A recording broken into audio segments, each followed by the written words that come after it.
Hello, everyone. Okay, so today I'm inspired to create this video and share a little bit about the work that I've been doing within myself, because I feel like this is a very strong theme that is coming up for most of us, and especially if you are on this path, and maybe if you feel like you're maybe sort of going round in circles, you feel like you've got it, but it's just you're not seeing the physical shifts in your life, or maybe you feel like you've got somewhere, but it's you just need to go a little bit deeper. So I want to talk about the inner child work that I have been personally engaging with since I think it was about sometime last year that I started doing inner child work, really engaging, focusing on it primarily. In the past, I have had therapy, and during these sessions, of course, we always talk about the inner child and the situations that brought us or led us to whatever we're going through within our therapy sessions. Talking about our childhood is absolutely necessary. And this is why, because in the first 7 years of our existence, this is where we adopt all of our limiting beliefs. The program, if you like, is instilled into our system. So whatever we experience within the first 7 years is, if you like, almost running unconsciously for the following 7 years and the following 7 years and the following 7 years, until somebody stops and says, hold on a minute, I want change. I don't want to live my past. I don't want to keep recreating what I have been through. And so let's look at this. And most likely, if you're watching this video, you've come to that point and you've been doing a lot of work, and you've been tackling your fears, you've been embracing them, you've been uncovering your limiting beliefs, you've been meditating every day, you're becoming more aware of your thought patterns, you're aware of the voice of the ego, the higher self. So you're doing the work. I feel like this theme is coming up very strongly because a lot of us may have sort of hit a roadblock, or another term that I've heard is plateau. And I wonder if, for anyone who feels that way, it is time to go deeper. It is time to really start to connect with that inner child. Now, there are different ways we can do this, many different ways, and you will have to listen to your inner guidance as to how to connect with your inner child. Once the connection is established, from there on in, every time you're triggered, you can remind yourself that any trigger you have is based in the first 7 years of your life. So whatever went on as a child is what you're being triggered now. So, and I said the first 7 years, but it can be much later on. I've had inner child experiences when I was sort of 12 years old and things like that. So it's not limited just to this first 7 years. I would just say that the first 7 years is the foundation that is being laid. And it's not to say that any of these things that you experienced in early life were wrong or bad. You, in fact, created every single situation. You are a powerful creator. You created every single situation.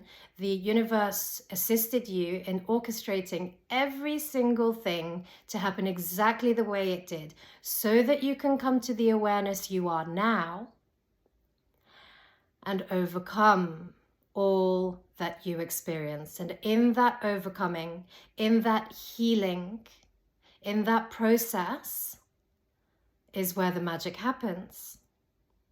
So I would really encourage any of you who feel like you've got it and you're doing it, but there's not really any significant shifts. I would recommend you to dive deep within.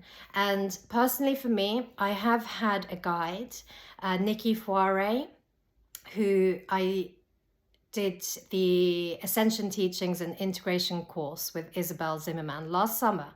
And the inner child aspect of that course really, really spoke to me. And I knew then, this is it. This is the work that needs doing. I know, you know, we can talk, we can look at our limiting beliefs, we can look at our triggers, we can face our fears. But in so doing, as we push past fears, as we you know, start to change those thought patterns, we need to nurture the inner children within us. We need to take them with us, because ultimately they are the ones that will continue to kick and scream and shout and splutter and cry. Because if we don't do the work within, and this is really, really heavy, deep inner work that I'm doing personally with Nikki, where we are guided through both of our intuitive processes into a memory of childhood which caused trauma. And it has been lodged somewhere in the subconscious, and I've been carrying it all my life. And every time something similar occurs in my being, in my life, then I react, but it's really the inner child that is reacting. So we can do all the work, but if we sort of drag our inner children along with us, then we're not being very nurturing and responsible to ourselves. We need to be kind, we need to be soft, we need to be gentle. We have to reparent our inner children. And it doesn't matter if you had a wonderful childhood or if you had a very disjointed childhood. You have experienced some sort of trauma at some point in your life, whether it be seeing a spider on the wall that completely freaked you out and has stayed with you forever, or whether if it was one of your parents forgot to pick you up one day from school. That can be a very big trauma for a small child. It doesn't, when we talk about traumas, it doesn't have to be a huge, massive thing. For a child, a very small thing that is fueled with emotion on either the child's part or the people around is what causes the trauma. So it's so important to nurture our inner child. And as we continue on our ascension path, I think that it is absolutely integral to work on the inner child. I don't actually think that there is any way out but in. We have to go deeper and deeper and deeper to deeper levels of awareness. And as we get to a certain level, we hit a roadblock because the fear of reliving our past traumas becomes so immense that we sort of bypass it and we say, no, we don't need to do that. No, it's okay. We don't, I've healed that. It's okay. I've worked on that enough. I've talked about it with my therapist. It's all good, right? So this is the sort of fears that will arise through the egoic mind telling you, no, don't go there, because it's so scary, and it is. But you must remember who you are. You are a powerful being, and you are here. You're doing the work, right? You're doing it. You're courageous. You have been engaging in the shadow work. You have been looking at your fears. You have been looking at your self-imposed limitations. You have been taking responsibility. And this is because you are a courageous, brave soul. And you are able now to lead your inner children with you, with a soft guiding hand. And yes, you will experience pain.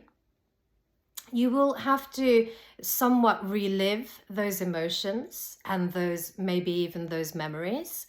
You will have to feel it all. So this is where it gets deeper. We're not just changing the thinking mind here. We're coming into the heart space, and we have to experience those negative emotions for us to be able to transmute them into positive. Okay, so we have to experience it. We have to relive it. But you are courageous. You are brave, and there is absolutely nothing in this entire universe that you cannot handle. That's how powerful you are. And you know all this. You know all this. You know that pain is one of your greatest teachers.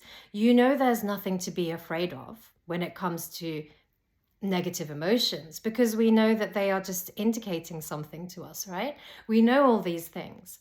So I implore you to dive deep into the inner child. If you want any more information or tips or people to speak to, please contact me.